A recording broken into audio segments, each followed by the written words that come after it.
শিবিরের সংখ্যা আমরা অনেক আগে জানিয়েছি। আমরা দেখেছি নির্বাচন কমিশন প্রত্যেকটা দিন তাদের নিরপেক্ষতা হারিয়েছেন, যারা আচরণবিধি লঙ্ঘন করেছেন তাদের বিরুদ্ধে কোনো ব্যবস্থা নেয়নি। আরেকটি বিষয় আপনারা লক্ষ্য করবেন, আমরা এই 12 দিন যে শিক্ষার্থীদের দৌড়ে দৌড়ে পুছিয়েছি, তারা একটা কমন সংখ্যা জানিয়েছে যে তারা ভোটের দিন ঠিকমতো ভোট দিতে পারবেন কিনা। কারণ যে নির্বাচনের আমাদের যে কেন্দ্রগুলো বেশিরভাগ কেন্দ্রই শিক্ষার্থীদের অনুকূলে না। বিশেষ করে যেভাবে কেন্দ্র স্থাপন করা হয়েছে, আপনি কার্জনে দেখবেন একটা বিল্ডিং এ 3টা হলকে দেওয়া হয়েছে। এটা কোনোভাবেই যৌক্তিক না। এখানে আরো অনেকগুলো বিল্ডিং ভবন খালি ছিল, চাইলে সেগুলো দিতে পারতো। আপনারা দেখবেন বঙ্গমাতা কুইতমতি হলকে দিয়েছে ঢাকা বিশ্ববিদ্যালয় ক্লাবে। আপনারা দেখবেন যে হলপাড়া হলগুলো দিয়েছে উদয়নে। আপনারা দেখবেন শামসুন্নাহর হলকে দেওয়া হয়েছে ইউলাইব স্কুলে। মানে উল্টাপাল্টা করে দিয়েছে যাতে শিক্ষার্থীরা বোর্ডে অংশগ্রহণ করতে না পারে। এটাই আমরা মনে করি যে বিশ্ববিদ্যালয়ের যে নির্বাচন কমিশন গঠন করেছে ইলেকশনের, তারা এখানে ইলেকশন ইঞ্জিনিয়ারিং এর মধ্যে জড়িত এবং শিক্ষার্থীরা আশঙ্কা করছে 9 সেপ্টেম্বরের ইলেকশনকে ঘিরে কোনো ধরনের ইঞ্জিনিয়ারিং হয় কিনা, শুধুমাত্র একটি গোষ্ঠীকে জিতানোর জন্য কেউ কাজ করছে কিনা। এই প্রশ্নটা প্রায় বেশিরভাগ শিক্ষার্থী আমাদেরকে করেছে। আমাদেরকে তারা বলেছে যে আপনারা ইলেকশনের দিন সজাগ থাকবেন, কারণ এই ক্যাম্পাসকে আমরা দেখেছি কিভাবে কুক্ষিগত করে ফেলেছে ছাত্রলীগ। নতুন করে কেউ কুক্ষিগত করে কিনা এই নজরদারি আপনারা রাখবেন।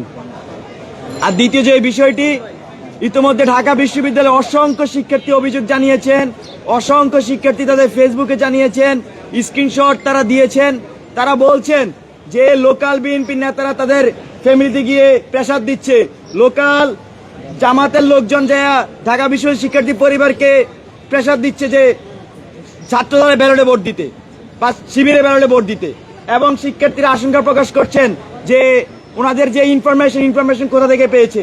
আমরা শুনতে পেয়েছি বিশ্ববিদ্যালয় থেকেই এই যে ধ্বজভঙ্গ আমাদের রেজিস্ট্রার বিল্ডিং, এখান থেকে নাকি ইনফরমেশন চুরি হয়েছে। আমি ঢাকা বিশ্ববিদ্যালয়ের প্রশাসনকে এখান থেকে স্পষ্টভাবে বলতে চাই, আপনারা যদি এই বিশ্ববিদ্যালয়কে ঠিক মতো না চালাতে পারেন, শিক্ষার্থীদের এই সিকিউরিটি না দিতে পারেন, তাদের তথ্য ঠিক মতো রাখতে না পারেন, আপনারা দায়িত্ব ছেড়ে দেন।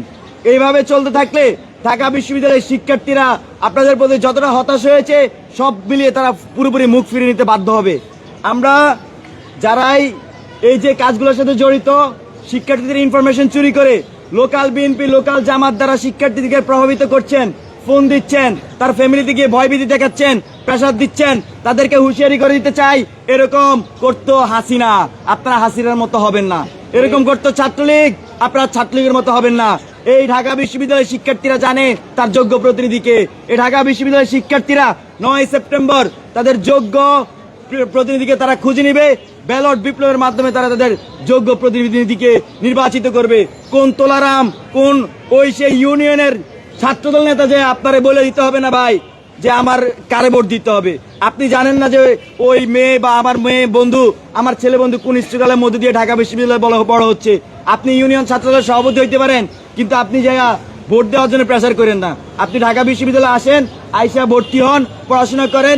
যদি ওই ছাত্র নেতারা আপনার কাছে যোগ্য মনে হয়, তাহলে তাকে আপনি ভোট দেন। কিন্তু আপনি এখানে যে পড়াশোনা করতেছে তার বাড়িতে যে হামলা করেন না, তার বাড়িতে যে প্রেসার ক্রিয়েট করেন না। ঢাকা বিশ্ববিদ্যালয়ের শিক্ষার্থীরা কিন্তু এই ভোটের মাধ্যমেই আপনাদের এইসব অপকর্মের বিরুদ্ধে যথাযথ জবাব দিবে, সে আশা ব্যক্ত করছি। এই পর্যায়ে আপনাদের সামনে কথা বলবেন আমাদের প্যানেলের ভিপি পদপ্রার্থী, 9 দফার ঘোষক, জুলাই অভ্যুত্থান অন্যতম সংগঠক এবং ঢাকা বিশ্ববিদ্যালয়ের যার দীর্ঘ ইতিহাস, যিনি ছাত্রলীগের আমলে সবসময় মেরুদণ্ড সোজা করে চলেছেন, যিনি আওয়ামী আমলে জেল কেটেছেন, যিনি এই ক্যাম্পাসের শিক্ষার্থীদের প্রত্যেকটি যৌক্তিক দাবির পক্ষে ছিলেন, সেই আব্দুল কাদের 9 দফার ঘোষক আমাদের ভিপি পদপ্রার্থী আপনাদের সামনে এখন কথা বলবেন। আসসালামু আলাইকুম। সাংবাদিক বন্ধুদেরকে সালাম এবং শুভেচ্ছা জানাচ্ছি, সংগ্রামের শুভেচ্ছা জানাচ্ছি। প্রিয় বন্ধুগণ, আজকের এই ঐতিহাসিক মুহূর্তে দাঁড়িয়ে আমরা একটু স্মৃতিচারণ করি আমাদের অনেক লড়াই সংগ্রাম। আমাদের মনে হয়েছে আজকে একটু আত্মতৃপ্তি লাগতেছে যে লড়াই সংগ্রাম একটু পরিণত হতে যাচ্ছে। যে আমরা একদিন দীর্ঘদিন লড়াই করে গেছি, শিক্ষার্থীদের কোনো প্ল্যাটফর্ম নেই, কথা বলার মতো কেউ নেই। আমরা প্রতিকূল পরিস্থিতি যেমনভাবে কথা বলে গেছি, 5 আগস্টের পরে আমরা শিক্ষার্থীদের অধিকারটা রক্ষা করার জন্য আমরা ইনফর্মাল কাজ করে গিয়েছি। আমাদের মনে হচ্ছে শিক্ষার্থীরা এখন ফর্মাল প্রতিনিধি পেতে যাচ্ছেন। এটা আমাদের জন্য অত্যন্ত সৌভাগ্যের একটা বিষয়। আমাদের সৌভাগ্যের বিষয় আরেকটা বিষয় হচ্ছে যে এই যে দীর্ঘ লড়াই সংগ্রাম, তাদের ফরমাল প্রতিনিধিত্ব নির্বাচনের যে রূপরেখা তৈরি করার জন্য আমরা তাদের পাশে থাকতে পেরেছি, এটা আমাদের সৌভাগ্যের বিষয়। প্রিয় উপস্থিতি, আপনারা জানেন ডাকসু নির্বাচনের দিনক্ষণ সবকিছু ঠিক হয়েছে, প্রচারণার দিন তারিখ ঠিক হয়েছে। গত বেশ কয়েকদিন যাবৎ আমরা প্রচারণা করেছি, বিভিন্ন প্রার্থীগণ প্রচারণা করেছেন, বিশ্ববিদ্যালয় নির্বাচন কমিশন প্রচারণা কিছু আচরণবিধি সেট করে দিয়েছেন। আমরা আমাদের জায়গা থেকে সর্বোচ্চ চেষ্টা করেছি বিশ্ববিদ্যালয়ের বেঁধে দেওয়া আচরণবিধি সেগুলো মান্য করে প্রচারণা চালানো, কিন্তু আমরা এক্ষেত্রে কিছু অসঙ্গতি দেখেছি অন্যান্য প্রার্থীদের থেকে, অন্যান্য সংগঠন থেকে, অন্যান্য দল থেকে। সেটা যদি আমি এক এক করে বলি, প্রথম কথা হচ্ছে নির্বাচন কমিশনের বেঁধে দেওয়া আচরণবিধি ছাত্র দলের জিএস পদপ্রার্থী তিনি ব্রেক করেছেন। কিন্তু আমরা দেখেছি নির্বাচন কমিশন কারোর সাথে আলাপ আলোচনা না করে কিন্তু তারা মনোনয়নপত্র উত্তোলনের দিন বাড়িয়েছেন। আমরা দেখেছি যে যারা হচ্ছে ব্যালট পেস্ট যারা টানিয়েছেন সেগুলো তারা উঠান না, নির্বাচন কমিশন বারবার করে তাদেরকে নির্দেশন দেওয়ার পরেও। পরে আমরা কি দেখেছি, এই নতজারু নির্বাচন কমিশন নিজে গিয়ে পিস্টনগুলো তারা নিজেরা তুলেছেন। আমরা এমন আহামকি কাজ করবার নির্বাচন কমিশন থেকে আমরা দেখেছি। আমরা এর বাইরে সবচেয়ে বড় যে অসঙ্গতি আমরা দেখেছি প্রথম দিন থেকে যে জামাতের লোকজন তারা বাড়িতে বাড়িতে গিয়ে কার বাড়িতে ঢাকা বিশ্ববিদ্যালয়ের তার ছেলে, তার মেয়ে, তার ভাই বোন ভর্তি, তাদেরকে অনুরোধ করতেছেন যে ধর্মের পক্ষ হলে আপনি এখনই একটু জামাতকে ভোট দিন, যে শিবিরে যে মনোনীত প্রার্থী সাদিক কাইয়ুম কিংবা ফরহাদকে ভোট দিন, শিবিরকে ভোট দিন। আমরা দেখেছি জামাত কিংবা শিবির তাদের প্রতিষ্ঠানগুলোকে কিভাবে কাজে লাগিয়ে শিক্ষার্থীকে ইনফ্লুয়েন্স করতেছে। আমরা দেখেছি ফোকাসকে কিভাবে কাজে লাগিয়ে প্রায় 3700 শিক্ষার্থীদের মিলন মেলা তারা তৈরি করতেছেন। সেখানে আবার প্রধান গেস্ট থাকেন শিবিরের প্যানেলের ভিপি পদপ্রার্থী প্রধান গেস্ট থাকেন। এটা যদি হয় অবস্থা, আমরা মনে করি তাদের নৈতিক সমর্থন তারা হারিয়েছেন। আমরা দেখেছি জামাতের নেতাকর্মীরা কিভাবে টিএসসিতে এসে বসে থাকেন। আমরা দেখেছি বিএনপির নেতাকর্মীরা কিভাবে টিএসসিতে এসে বসে থাকেন। আমরা দেখেছি বিএনপির নেতাকর্মীরা কিভাবে বাড়িতে বাড়িতে গিয়ে অনুরোধ করতেছেন, নির্দেশনা দিচ্ছেন, বারবার করে ক্ষেত্র বিশেষ মনে হচ্ছে একটু বিরূপ মনোভাব তৈরি করতেছেন যে ছাত্র দলের মনোনীত প্রার্থীকে ভোট দেওয়ার জন্য। আমরা মনে করতেছি এটা স্পষ্টতভাবে আচরণবিধি লঙ্ঘন এবং নৈতিক সমর্থন তারা হারিয়েছেন। আপনারা দেখেছেন, আজকে আমরা দেখেছি যে আমি প্রচার করতে দেখেছি যে জামাতের কয়েকজন ব্যক্তি তারা দেখলাম হচ্ছে শিবিরের প্রচারণা করতেছেন ক্যাম্পাসের মধ্যেই। কিন্তু আমরা দেখেছি, দেখেন আমরা যখন হলগুলোতে প্রচারণা করতে যাই তখন দেখি কি যে আমাদের সামনে থেকে শিক্ষার্থীরা গেট দিয়ে দল বেঁধে বের হচ্ছেন, লেগুনা ভাড়া করে নিয়ে যে শিক্ষার্থীকে নাজিরা বাজার নিয়ে যাচ্ছেন। আমরা আবার যখন দেখি আবার বের হওয়ার সময় থেকে আবার তারা নিজে খেয়ে আসছেন, আবার এক পোটলা নিয়ে আসছেন আশা করে। আমাদের মনে হচ্ছে আমরা কি হলগুলোতে যাবো প্রচারের জন্য নাকি নাজিরা বাজার যাবো। তো এই যে অসঙ্গতি দেখতেছি, এই যে কারাকারণ তারা তৈরি করছে শিক্ষার্থীকে ভোট ব্যাংক করার জন্য, আমাদের মনে হয় যা শিক্ষার্থীদের সাথে সম্পৃক্ততা নেয় বিগত 5-7 বছরে, যে নতুন করে ডাকসু কেন্দ্রিক ক্যাম্পাসে হাজির হয়েছেন, 3 বছর আগে যা ছাত্রত্ব শেষ, 5 বছর আগে যা ছাত্রত্ব শেষ, যে এখন সবকিছু নিয়মকানুন ব্যত্যয় করে ডাবল এমপিল করে যিনি ডাকসুতে নির্বাচন করতেছেন, তার এখন শুধুমাত্র নাজিরা বাজারে তার ভরসা, তার এখন ফোকাসও তার ভরসা, তার এখন ভরসা হচ্ছে ইউনিয়ন ছাত্র দলের সভাপতি সেক্রেটারি, তার ভরসা হচ্ছে জামাতের ছাত্র দলের সভাপতি সেক্রেটারি। আমরা দেখেছি আমার একটা বান্ধবীকে ফোকাস থেকে ফোন দিয়ে বলতেছেন, ফোকাসের পরিচালক যে বলতেছেন, দেখো তুমি যদি আমি দাঁড়াতাম আমাকে তো অবশ্যই ভোটটা দিতে। বলতে হ্যাঁ জি ভাই আপনি দিতাম তো খুবই ভালো, সদাচারী মানুষ আপনি দিতাম, কিন্তু তাহলে যেহেতু আমাকে দিতে পারবে না সাদিক কাইয়ুমকে একটা ভোট দিও। এই হচ্ছে পরিস্থিতি। তো এখন যে ইমোশনালি আপনার হচ্ছে ব্ল্যাকমেল করা হচ্ছে, কিংবা বাড়িতে বাড়িতে বাবা মার কাছে ধর্ণা দিচ্ছেন, বাবা মার কাছে বসে থাকতেছেন, আমরা মনে করতেছি যে আপনার আসলে খুঁটির জোরটা নেই। আপনার জোর হচ্ছে ফোকাসের, আপনার জোর হচ্ছে নাজিরা বাজারের, আপনার জোর হচ্ছে ইউনিয়ন ছাত্র সভাপতি সেক্রেটারি।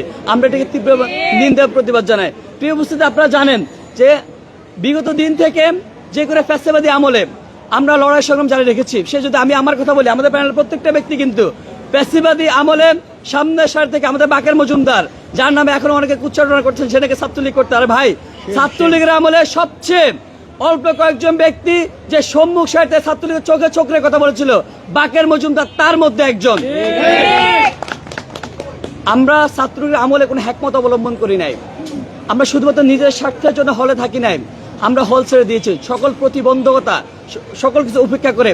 আমরা অজুহাত দেখাই নাই শিক্ষার্থীদেরকে যে আমাদেরকে হলে ঢুকতে দেওয়া হয় না, আমরা অজুহাত দেখাই নাই যে আমাদেরকে হত্যাযোগ্য করা হচ্ছে।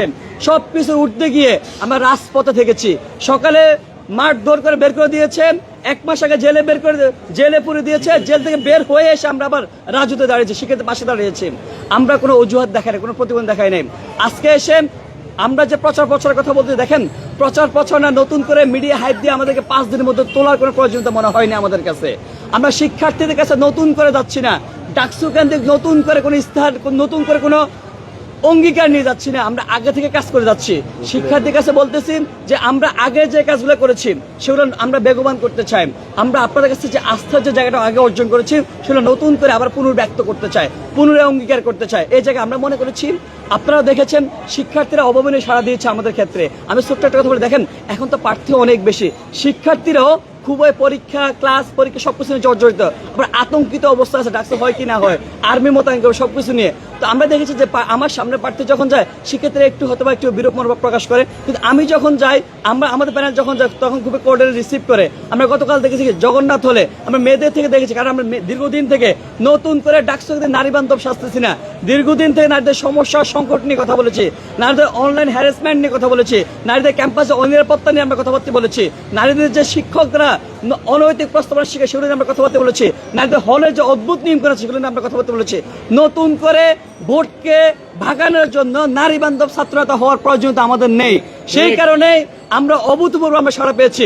আমরা মনে করতেছি আপনারা যারা মনে করেন নাজিরা বাজার গিয়েই শিক্ষার্থীদেরকে ভোটটা আপনি ভাগিয়ে নেবেন, অথবা আমি আরেকটা কথা বলি, দেখেন শিক্ষার্থীরা হয়তো যারা ফার্স্ট ইয়ার সেকেন্ড ইয়ার যারা আছেন ভাবতেছেন যে ভাই তো আমাকে টানা 8 দিন খাওয়াইলো, ভাইকে ভোট না দিলে হয়তো বা ভাই নাফরমানি হয়ে যাবে। ভাই বড় নাফরমানি হবে ওইটাই, শুধুমাত্র ভাই আপনাকে 1000 টাকা কিংবা 2000 টাকা খাওয়ানোর জন্য যদি ভাইকে ভোট দিয়ে দেন, ওই ভাই পরবর্তী গিয়ে আপনার জন্য কাজ না করে ভাই নিজের জন্য কাজ করবে। আপনারা দেখেছেন ওই ভাই পরবর্তী যারা এখন আশ্বাস দিচ্ছেন যে আমরা গন্ডুম গ্যাসুম ফিরে আসলে আমরা আবার আপনাদের পাশে দাঁড়াবো। আরে ভাই ওই বারে তো আপনার পাশে আগেও দাঁড়ায় নাই, কিন্তু অতীতে এমন কোন নজির নাই। আবারও গন্ডুম গ্যাসুম ফিরে আসে, দেখা যাচ্ছে আবারও ভাই আবার আগের যে অবস্থা সেই অবস্থানে ফিরে যাবে, কারণ ভাই নিজেও শঙ্কার মধ্যে আছে যে পরিস্থিতি পরিবর্তন হলে ভাই কোন দিকে যাবে। তো এই জায়গায় যদি খাওয়ার কথা চিন্তা করে, কিংবা আপনি চিন্তা করেন যে ভাই যেহেতু খাওয়াইছে ভাইকে একটা ভোট দিই, এই চিন্তা করবেন। আপনি ঢাকা বিশ্ববিদ্যালয়ের শিক্ষার্থী, আপনি বাংলাদেশে প্রতিনিধিত্ব করেন, আপনি বাংলাদেশের বিবেক, সেই জায়গা থেকে আপনি আপনার বিবেককে কাজে লাগাবেন। কে আপনার পরবর্তীতে আপনার জায়গাটা দেখবে, আপনি আপনার আত্মমর্যাদার জায়গাটা, আত্মসমালোচনার জায়গাটা সেটা আপনি নিশ্চিত করবেন। আমরা মনে করি ঢাকা বিশ্ববিদ্যালয়ের শিক্ষার্থীরা অবশ্যই বিবেচনা রাখবে। নতুন করে যারা চটকদার কথাবার্তা বলতেছেন, কিংবা যারা বলছেন ভাই আমি তো রাজনীতি করি না, আমি সবকিছু করি, আর ভাই রাজনীতি আসলে ঢাকা বিশ্ব, আমি একটা কথা সবসময় বলি, ঢাকা বিশ্ববিদ্যালয় আদ্যপ্রান্ত সবকিছু আপনার রাজনীতি দ্বারা আপনি সবকিছু পরিচালিত হয়। আপনি নিজে নিজে রাজনীতি করবেন, আপনি রাজনীতি করতেছেন না ভাই, এটা একটা রাজনীতি। ডাকসু কেন্দ্রিক অনেকে দেখছি যে আমি রাজনীতি করি, আমি স্বতন্ত্র প্রার্থী, এগুলো বলে ভোট ভাগানোর চেষ্টা করতেছেন। আপনি যদি আবার পরবর্তী পরিস্থিতি যদি আবার গণতন্ত্রকে ফিরে আসে, আপনি স্বতন্ত্র ব্যক্তি কখনো ফাইট দিতে পারবেন না। একটা ঐক্যবদ্ধ গোষ্ঠী আর একটা ঐক্যবদ্ধ গোষ্ঠীর বিরুদ্ধে ফাইট দিতে পারবে, আপনি স্বতন্ত্র ব্যক্তি কখনো ফাইট দিতে পারবেন না। আমার মনে হয় ঢাকা বিশ্ববিদ্যালয় শিক্ষা যথেষ্ট সচেতন, তারা কখনোই এই যে বাড়িতে বাড়িতে গিয়ে প্ররোচনা দেওয়া কিংবা পরামর্শ দেওয়া কিংবা খাইয়ে কিংবা নানানবিধ মেকানিজম করে কিংবা নতুন করে ডাকসু কেন্দ্রিক নেতা হয়ে যাওয়া, নারী বান্ধব হয়ে যাওয়া, এগুলো তারা কখনো আমলে নেবেন না। শিক্ষার্থীরা অবশ্যই বিবেচনা করবেন তা এখন যে প্রতিশ্রুতি দিচ্ছে সেই প্রতিশ্রুতির আলোকে বিগত দিনের কর্মকাণ্ডে কোনো মিল আছে কিনা শিক্ষার্থীরা অবশ্যই সেটাই বিবেচনা করবেন। আজকে সর্বশেষ একটা বিষয় কথা বলতে চাই যে নির্বাচন কেন্দ্রিক আমাদের মনে হচ্ছে নির্বাচন কমিশন একটা কারসাজি করতেছেন। আমরা স্পষ্ট ভাষায় বলতেছি নির্বাচন কমিশন একটা কারসাজি করতেছেন। ভোট কেন্দ্রগুলোকে নিয়ে তারা একটা ইঞ্জিনিয়ারিং করতেছেন। এই ইঞ্জিনিয়ারিংটা একটা পক্ষের স্বার্থের দিকে যাচ্ছে, একটা পক্ষের দিকে যাচ্ছে। আমাদের মনে হচ্ছে নির্বাচন কমিশন সেটা বুঝে হোক না বুঝে হোক তা সেটা করতেছেন। যদি বুঝে করতেছেন তাহলে তা আর কিছুই বলার নাই। ঢাকা বিশ্ববিদ্যালয় 39 শিক্ষার্থী তারা গাদ্দারিটা করতেছেন। আমাদের মনে হচ্ছে ভোট কেন্দ্রগুলো যত এত বছর পরে ভোট হচ্ছে, ডাকসু নির্বাচন হচ্ছে, আপনি যত সহজভাবে স্বাভাবিকভাবে শিক্ষার্থীদের দৌড় গড়ে আপনি পৌঁছে দিতে পারেন, শিক্ষার্থী সহজে ভোট কেন্দ্র উপস্থিত করতে পারেন, সেটা না করে দেন, এটা জটিল তৈরি করেন, সিস্টেমেটিক্যালি কৃত্রিম তৈরি করার মতো একটা পরিস্থিতি দাঁড় করিয়ে দেন। আবারও বলতেছেন যে ভোট কেন্দ্রের দিন জায়জামিলা হবে, আপনি সেখানে আর্মি মোতায়েন করবেন। এভাবে শিক্ষার্থীকে বিতৃষ্ণা তৈরি করতেছেন, ভোটের প্রতি বিমুখ তৈরি করতেছেন, তাহলে আপনি শিক্ষার্থীদের কাঠগড়ে আপনি দায়বদ্ধ থাকবেন একটা গোষ্ঠীকে সার্ভ করার জন্য। সর্বশেষ ঢাকা বিশ্ববিদ্যালয়ের শিক্ষার্থীর মধ্যে একটা আহ্বান জানাই, এত বছর পর ডাকসু নির্বাচন হচ্ছে, আপনার প্রতিনিধি আপনি অবশ্যই নির্বাচন করবেন, জেনে বুঝে যোগ্য প্রার্থীকে নির্বাচন করবেন। শুধুমাত্র ভোট কেন্দ্রের প্রতিশ্রুতি নয়, তার পূর্বের কর্মকাণ্ড বিবেচনা করে তাকে ভোট দিবেন। আপনি অবশ্যই ভোটে আসবেন, আপনাদের প্রতি আন্তরিক আহ্বান জানাই, আপনারা ভোটে আসবেন, ভোট দিবেন, যাকে খুশি তাকে ভোট দিবেন, আপনার বিবেক কাজে লাগিয়ে ভোট দিবেন, কিন্তু অবশ্যই আপনাকে ভোট দিতে আসবেন। অনুরোধ করতেছে আপনারা ভোট দিতে আসবেন। সবাইকে ধন্যবাদ জানিয়ে শেষ করছি। আসসালামু আলাইকুম রহমতুল্লাহ।